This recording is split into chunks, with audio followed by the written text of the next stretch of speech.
성적 상황을 피하던가 성적 상황까지 어쩔 수 없이 갔을 때 아무런 쾌감이 없어. 안 느껴져. 왜? 억압 때문에. 억압은 금지된 욕망과 관계된 그것을 누리려고 하는 그때 그걸 마비시키는 기운이야. 방어기제야.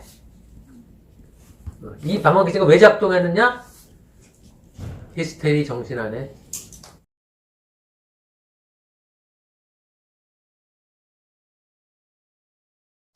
조자가 있기 때문에 내가 이거를 하는 순간 엄청난 죄책감에 처벌을 받을 것 같아서 엄청난 처벌을 받을 것 같아. 불안이 떠서 그냥 불안이지 그냥. 그럼 첫 경험이 대부분 불감으로 나타나는 거랑 비슷한 건가요? 대부분 불감으로 나타나지. 좋은 표현이지. 좋은 표현. 심하면 성교 통증까지 일어나. 그래서 응급실 실려가기도 해. 성을 회피해. 내가 정말 바라던 그 대상하고 하는데 왜 이런 현상이 일어나는가? 왜 이런 현상이? 내가 바라갖고 1년, 5년, 10년, 20년 계획을 짜가지고 10년 만에, 20년 만에 소망이 충족되는 그 순간 너무 잔인하잖아. 10년, 20년씩이나. 그거 채워주면 안 되나? 어? 죽어도 못 채우게 만들어. 내부에서 억압기제가 작동되기 때문에. 욕망은 계속 일어나지만 정작 그 상황이 되면 억압 때문에.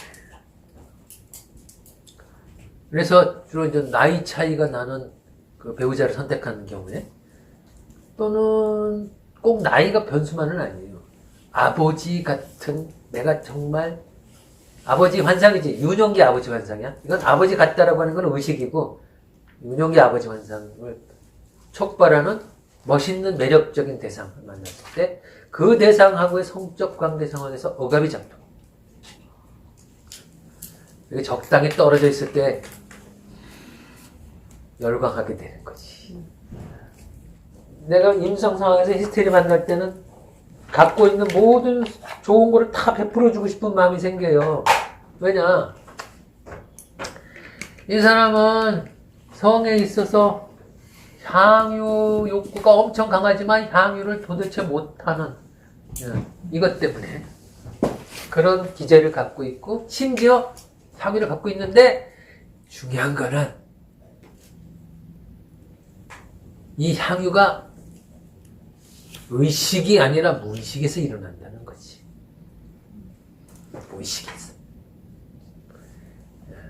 성적 불감증이나 성교 통증이 일어날 순간에도 무의식은 즐기고 있어. 의식이 못 즐기는 거지.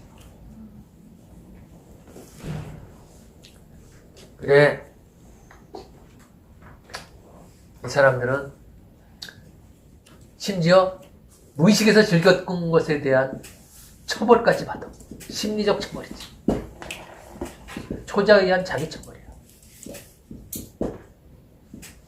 그래서 증상이 생기는 거지. 증상의 고통으로 네 죄의 대가를 치르거라. 안 그러면 더 큰 화를 만날 것이다. 더 큰 화는 죽은 것 같은 어떤 불안이니까 차라리 고통에 받는 게 적절한 타협인 거야, 이게. 옛날에는 이런 사람들이 되게 많았어요, 여러분. 얼마나 안타까운지 알아요? 여기 여성분들이 되게 많네. 예전에는 여성분들이 전부 무거움 속에서 사로잡혀 있었는데,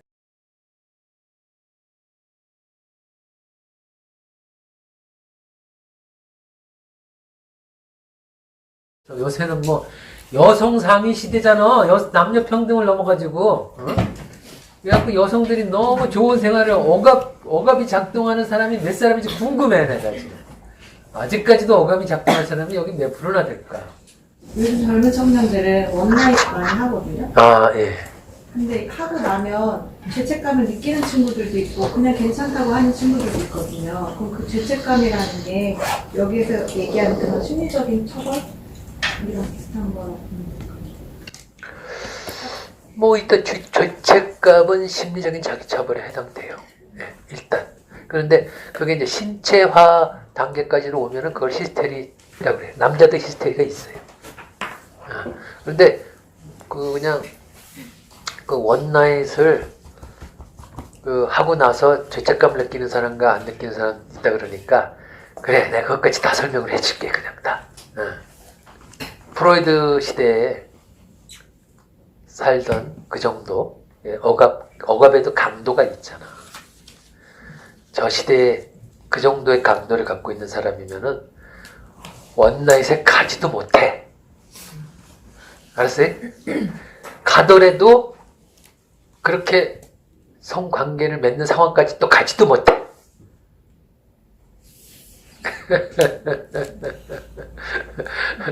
뭐 맺고 나서 죄책감을 느낀다라고 하는 거는 이거는 그냥 보통의 초자를 갖고 있는 사람 정도야 느껴져. 가지도 못한다니까. 예. 저는 그런데 10년, 20년, 30년 동안 가본 적이 없어요. 이렇게 돼야지 억압기제가 센 신경증 유형인 거예요. 예. 그러니까 얼마나 연민스러운데 이런 사람들을 만나면 소위 건강한 신체를 갖고 있고 젊음을 갖고 있고 뭐 그래도 뭐 사회적으로 뭐 노력해서 열심히 나름대로 뭘 가끔 뭐도 있고 뭐 했는데 남들이 다 저런 사람하고 교제하고 싶어하는 조건을 다 갖췄는데도 못 누려. 오케이? 예. 여성이나 남성이나 마찬가지야. 자, 그래서 여러분 주로 프로이드를 찾아왔던 고통을 해소해달라고 왔던 사람들이 저 시대 중산층들 있잖아요. 좀 배움을 그래도 좀 갖고 있는 교양인 그룹이 왔었어요. 이 시대의 교양인 그룹, 특히 여자들은 성과 연관해서 종교적 근역주의 교육을 어려서부터 받은 그런 것이에요. 거기다가 그 시대에는 사회적 차원에서 성을 이야기하는 순간 성을 입 밖에 내는 또는 내가 성에 대해서 불만적이고 결핍이 좀 심해가지고 야 어떻게 좀 삶이 너무 답답하다 이런 얘기를 바깥으로 표현했다가 그 자체로 이렇게 되는 시대였다니까. 네, 이렇게 되는 시대야. 그래서 내가 내 개인사적으로 나는 내 자신을 스스로 대단히 개방적인 사람이라고 생각을 하는데 그 대학교 다닐 때 서클을 하면 이제 남녀 이렇게 학생들이 같이 이제 친구가 되잖아. 그러니까 난 누구나 다 권리가 있다라고 다 설명하고 남녀는 다 반드시 뭐 말할 것 없이 동등하고 뭐 항상 이게 그 휴머니티적 차원에서 생각을 해왔는데 그런데도 격이 없이 지내던 그 서클 여자 친구들한테서 성적인 얘기가 나오면 내가 어떻게 반응했을까라고 했을 때 그때도 내가 불편했을 것 같은 느낌이 들더라고. 그러니까 그렇게 오픈 마인드를 갖고 있어도 그 정도. 그 시대는 그랬어. 1970년대 중반에 그랬어. 그러니까 1890년대 유럽은 오죽했겠냐고 생각을 해보세요. 자, 이런 시대적 배경을 가지고 자, 그래서 그 히스테리 증상은 각종 신체 마비 증상이에요. 가령 여러분 그 인생을 즐길 수 있게 만드는 요소들이 되게 많은데 그 중에서 성과 연관된 또는 금지된 욕망과 연관된 신체 부위 공부 삼아서 잠시 이렇게 타치를 했을 때 이 부분을 만졌을 때는 그냥 오케이 그랬는데 어떤 부분을 만졌을 때는 이건 좀 기분이 이건 아니다 이건 무리하다 이거는 법도 어긋난다 이런 부분이 있잖아. 금지된 욕망과 관계된 부분을 건드렸을 때 이런 반응이 나요. 오케이? 그런 부분에 신체 기능에 마비가 오는 거야. 가령 어떤 부분일까? 예를 들어봐.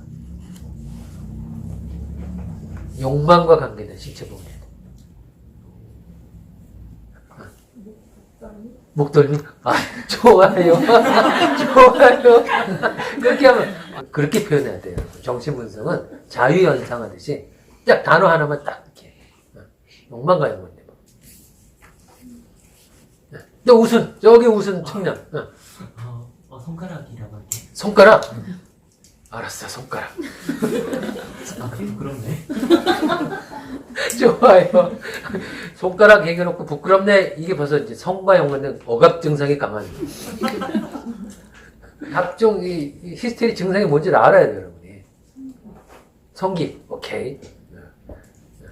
당연히 이건 성기지. 저는 허리가 많이 아픈데 그것도 그거랑 연결되나? 그럼 두통이나 신경성 위험 같은 건 히스테리 현상이 아닌 거예요? 아, 신경성 위도, 위경련으로, 막, 성관계 한 날 위경련으로 가는 경우도 있어. 두통으로 가는 것도 있고, 그것도 같이 그렇지. 이 두통도 금지된 욕망과 연관이 돼. 이걸로 금지된 욕망을 가졌잖아. 그리고, 입도, 키스가 성적인 그 느낌을 주는 그거잖아. 입도 마찬가지야. 혀의 마비.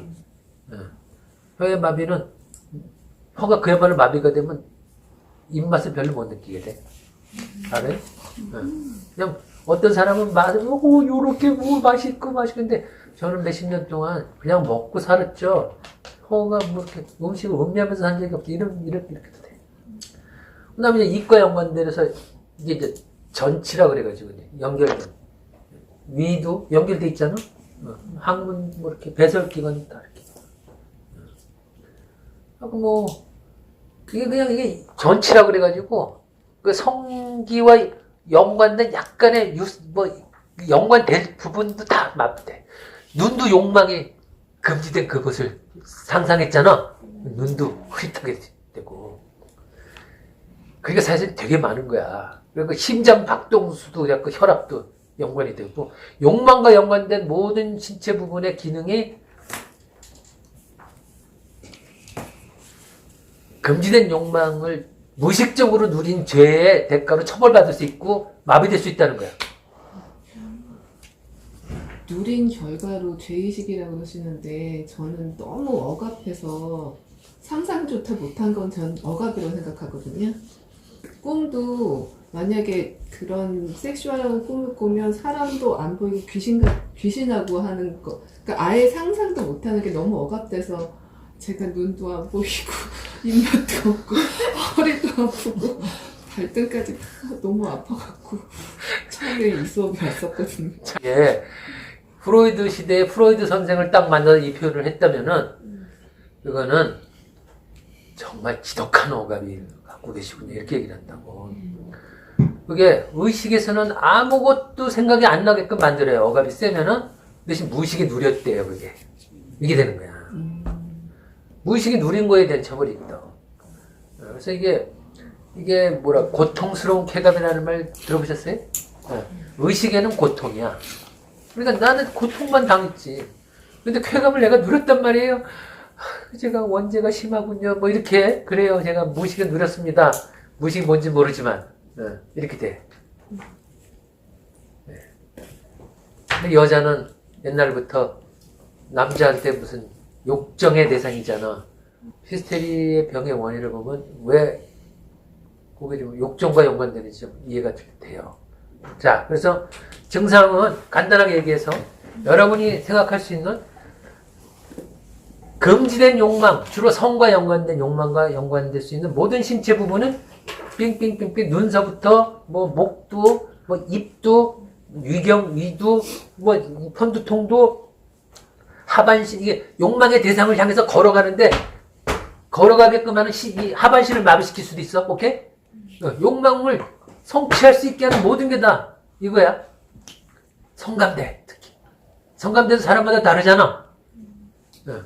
그것이 다 해당될 수 있어. 그 부분에 기능 마비가 일어나는 거야. 근데 이 증상이 생기게 된 원인을 프로이드는 외상과 환상 두 가지를 이제 보고 있는데, 오늘 소개할 초기에는 외상을 주로 강조했는데, 요 외상이라는 게 트라우마라고 했고, 이 트라우마는 이게 신경증을 일으키는 상처를 뜻해요. 신경증을 일으키는 상처는 이게 쉽게 씻혀지지 않는 상처라는 소리야, 이게. 무의식에 들어갔기 때문에. 근데 이거를 다른 말로 얘기하면 이거를 과잉 자극이라고 얘기해요. 이 과잉 자극은 그 당시에 그 아이, 그 소년, 소녀, 그 청년, 처녀 또는 현재 그 사람의 갖고 있는 자아가 감당할 수 있는 한도를 넘어선 자극. 그냥 어떤 강한 자극인데 어떤 사람이 이 강한 자극도 버텨내는데 자아가 약하면 과잉 자극이 되죠. 그러면 이게 트라우마가 되는 거예요. 그러니까 사람마다 똑같은 성적인 어떤 누가 이렇게 자극을 딱 줬는데 이 사람한테 약간 센 자극이 왔는데 어떤 사람한테 저는 내 인생에 이런 치명적인 자극은 처음이야 이렇게 반응할 수도 있는 거지. 어떤 사람이 미투의 주인공이 될 줄은 이 변수 때문에 그래. 나는 늘 하듯이 어떤 사람한테 이렇게 했는데 어떤 사람은 이게 치명적인 과잉 자극이 되는 거야. 자, 그래서 이게 여기 근본 원인 병이 발생하려면은 근본 원인하고 촉발 원인이 결합이 돼야 돼요, 여러분. 결합이 돼야 돼요. 이 결합이 될 때 강력한 증폭 에너지가 나오거든. 1 더하기 1은 2라고 하는데 이거는 산술적인 거야. 심리적인 것은 무의식의 근본 원인과 의식의 사소한 촉발 원인이 결합하면 수백 배의 증폭 에너지가 발생을 해. 그러니까 자아가 감당하기 어려워서 자아의 방어막이 찢어지게 돼. 응? 마비가 되고. 그래서 이제 트라우마가 생기는 거고, 트라우마가 생기면 자아의 방어막이 찢어져갖고 자아 기능이 전체적으로 붕괴될 위기에 처하지. 자아 기능 붕괴 위기에 처해. 이럴 때 유기체를 살리는 게 자아의 목적이기 때문에 타협을 해가지고 이 트라우마와 연관되는 무엇인데 이것을 프로이드는 최초에는 이걸 이물질이라고 그랬어. 정신 내부에 강력한 무의식에 들어가는 이물질이 쌓이는 것이 소화 못한 이물질이 쌓였는데 이걸 바깥으로 배출하지 않으면 정신이 총체적으로 붕괴되게 돼 있어. 그래서 이 증상으로 분출하는 거지, 증상으로. 이걸 꿈으로 분출하면 오케이. 예술작품으로 분출하면 이거 성공했네 이렇게 되고, 이걸 실수로 분출하게 되면 인생 팔다리 하나 다 잘라졌네 뭐 이렇게 되고, 증상으로 분출하면 혼자 힘들겠네 이렇게 돼. 히스테리 증상 가졌다고 해서 뭐 남들한테 특별히 크게 눈에 띄는 것도 아니고 혼자 힘든 거지. 이 꿈하고 예술작품으로 분출하면 얼마나 좋아. 이것도 일종의 정신화된 뭐거든. 이런 거야. 그래서 혼자 낑낑 아는 것이지. 그리고 이게 도대체 왜 생겼는지도 모르고. 참고로 중요한 거야. 프로이드 근본 원인은 유년기 때 생긴다고 그랬어. 어린 시절에 여기서 유년기는 초자가 형성되기 이전 시기. 오디푸스기 말기 이전. 우리나라로 따지면 약간의 편차는 있지만 초등학교 들어가기 전까지. 왜냐면 초등학교 들어가기 전에 초자가 형성되지 않으면 학교 들어가서 왕따당할 수밖에 없어. 사회생활 적응 못해. 그러니까 학교 들어가서 왕따당하는 애들은 아직 초자가 늦게 형성돼서 미형성된 거야. 규범은 적응 못하니까. 이 촉발 원인은 주로 사춘기 또는 청춘기라고 합시다. 왜 그러냐면 히스테리아와 연관된 촉발 원인을 받는 시기는 주로 금지된 욕망, 그 사회에서 금지하는 욕망, 성을 접촉하는 시기이기 때문에 이게 사춘기 또는 청춘기잖아. 근데 이 촉발 원인은 사소해요. 이게 강한 거야. 이게. 근데 이것도 따지고 보면 늙어서 이 상담받으러 오는 분들이 이 히스테리 증상 가지고 상담 오는 분들이 20대, 30대, 40대, 50대, 심지어 60대까지. 주로 40, 50대가 많았어요. 이게 말은 무슨 말이냐. 히스테리 증상을 고통스럽지만 그냥 그렇다고 이것 때문에 죽진 않거든. 버티고 사는 거지. 살다가 이것도 벗어나는 길이 있대? 그래가지고 20년, 30년씩 하다 오거든. 근데 40살쯤 또는 50살쯤 된 입장에서 보면은 근본 원인이 아이한테는 셌지만 사실 이게 어른의 입장에서 그렇게 센 것도 아니. 그럴 수도 있는 거거든. 이 근본원이 되게 어떤 건지 알아요? 어린 시절에 성자극을 받은 거야. 어렸을 때 어떤 식으로 성자극을 받을까 상상해 보세요. 자, 이거 되게 중요해. 대충 어떤 식으로 성자극을 받을까?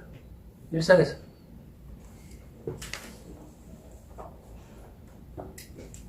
기저귀 갈아주고.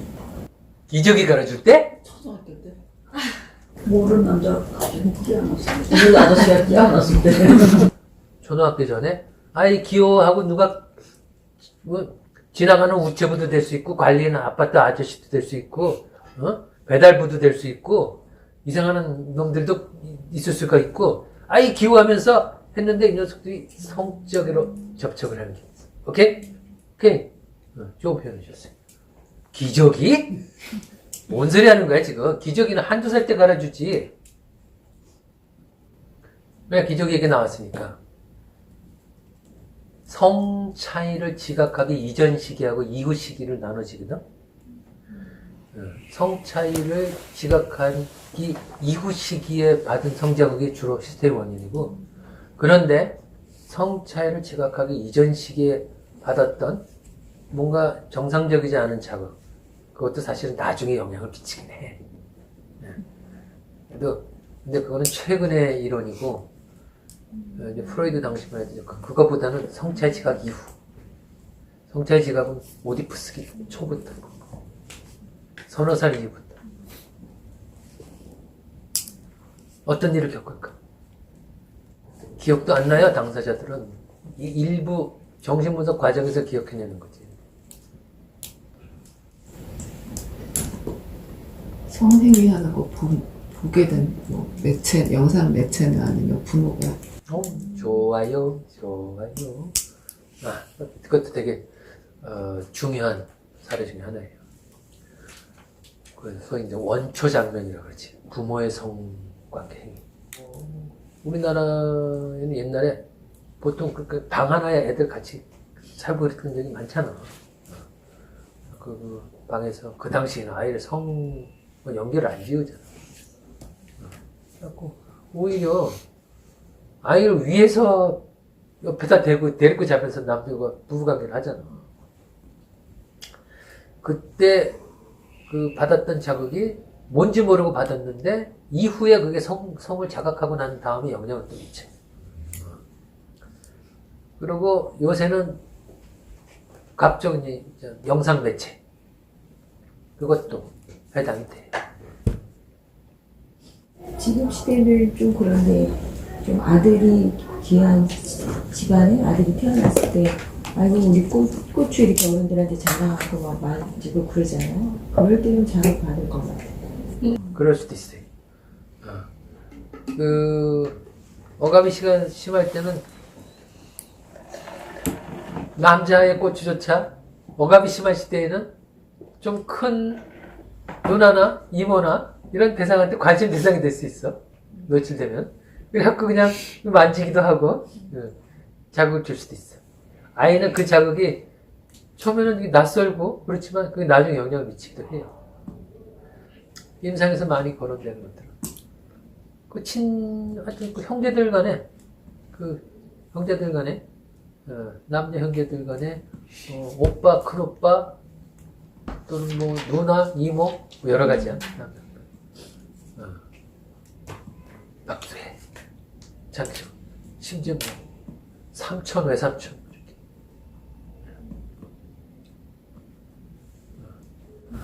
한들이 고추 따먹자로 직접 그렇게 먹는 시행도 하고. 따먹자 하는 건 할머니가 그야말로 어떻게 보면 후덕한 그런 건데 실제로 그런 접촉을 하는 이모나 삼촌도 있고 그랬어. 사례, 구체적 사례 이런 얘기는 진짜 금기적 언어지. 그리고 요새는 더더욱 흥미로운 게 어디서 바깥에서 성자극을 받아가지고 자기보다 만만하거나 어린 남동생 여동생한테 그걸 풀어. 그 성자극을.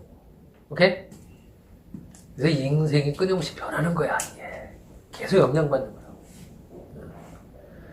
그럴 때 한두 번도 영향을 미치는데 그게 여러 번 반복돼봐. 그러면 아이가 감당할 수 있는 과잉 자극이 되거든? 이물질이 축적돼. 그게 근본원이야. 이성의 부모, 아버지, 어머니에 대해서 오디푸스기에 있었던 강한 신체 접촉, 이런 것도, 그것도 원인이 되거든.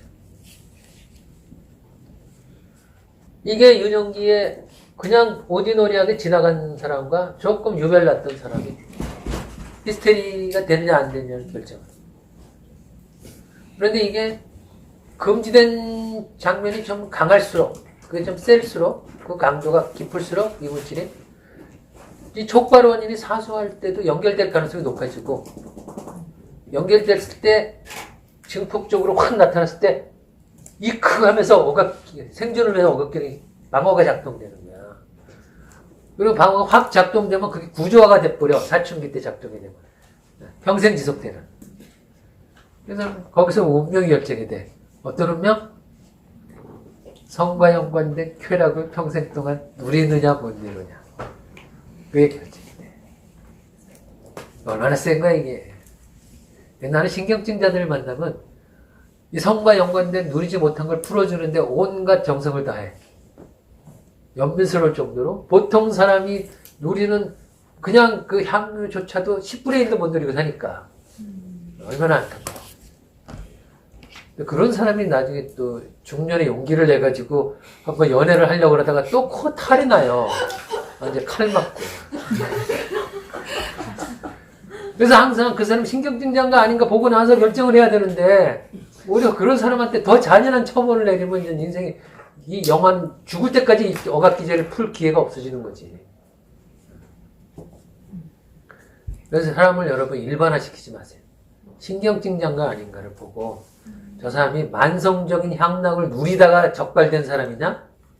아니면 향락을 도통 못 누리다가 용기를 내서 이거 하려고 하다가 적발된 사람이냐? 엄청난 차이인 거야. 신경증자일 경우 여러분 그 사람을 북돋아 줘야 돼. 잘했다. 북돋아 줘. 앞으로 계속해도 괜찮다고 해. 그래도 못해. 무슨 말인지 알아? 그래도 못한다니까? 어쩌다가 한 번 해도 금기된 어떤 행동을 해도 제대로 누리지도 못해. 누리고 난 다음에 그냥 확 해갖고 고통스러워하고 억압된 욕망은 꽉 차 있고 죽을 때까지 그렇게 살려고 내버려 둘 거야?